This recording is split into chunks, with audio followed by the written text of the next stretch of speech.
गोवा कर्नाटक सीमेवर जोडा तालुक्यातील अनमोड येथे आंतरराज्य पोलीस तपासणी नाका उभारण्यात आला असून त्याची आज कारवारचे एसपी एम नारायण यांच्या हस्ते उद्घाटन करण्यात आले। अनमोड येथे मोठ्या प्रमाणात आंतरराज्य गुन्हेगारीशी संबंधित घटना घडतात, मात्र येथून रामनगर पोलीस स्थानक दूर असल्याने कारवाई करण्यात अडथळे येतात।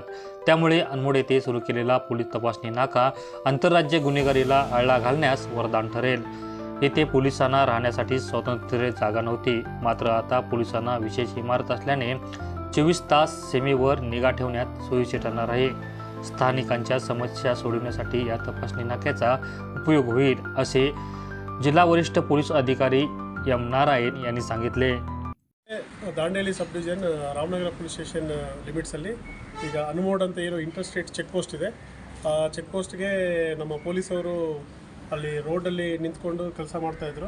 ಹಾಗಾಗಿ ಅವರ ಕಷ್ಟವನ್ನು ಅರಿತಂತಹ DSP ದಾಂಡೇಲಿ ಶಿವಾನಂದ್ ಅವರು ಮತ್ತು PSI ಬಸವರಾಜ್ ಮತ್ತು PSI ಮಹಾಂತೇಶ್ ಅವರು ಮತ್ತು CPI ಜೋಡಾ ಚಂದ್ರಶೇಖರ್ ಹರಿಹರ್ ಅವರು ಇವತ್ತು ನಮ್ಮ ಕಮರ್ಷಿಯಲ್ ಟ್ಯಾಕ್ಸ್ ಡಿಪಾರ್ಟ್ಮೆಂಟಲ್ಲಿ ಏನು ಪಾಳು ಬಿದ್ದಿತ್ತು ಆ ಜಾಗನ ಸರ್ಕಾರದಿಂದ ನಾವು ತಗೊಂಡು ಇವತ್ತು ಅದನ್ನು ತುಂಬ ರಿನೋವೇಷನ್ ಮಾಡಿ ಮತ್ತು ಇಲ್ಲೊಂದು 30 CCTV ಕ್ಯಾಮೆರಾಗಳು ಹಾಕಿ ಈ ಗೋವಾ ಬಾರ್ಡ್ರ್ ಮತ್ತು ನಮ್ಗೆ ಬರೋಂಥ ಎಲ್ಲ ವೆಹಿಕಲ್ಸ್ನ ಚೆಕ್ ಮಾಡೋದಕ್ಕೆ ಇವತ್ತೊಂದು ತನಿಖಾ ಚೆಕ್ ಪೋಸ್ಟ್ನ ನಾವು ತೆಗೆದಿದ್ದೀವಿ।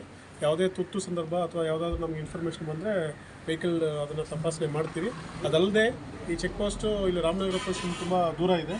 ಇಲ್ಲಿ ಯಾವಾಗಲೂ ಪೊಲೀಸರು ಇರ್ತಾರೆ ಮತ್ತು ಎಕ್ಸೈಸ್ ಡಿಪಾರ್ಟ್ಮೆಂಟ್ ಅವರಿದ್ದಾರೆ, RTA ಅವರು ಇದ್ದಾರೆ, ಇಲ್ಲಿ RTO ಅವರು, ಅವರೆಲ್ಲರ ಜೊತೆ ಕೆಲಸ ಮಾಡ್ತೀವಿ।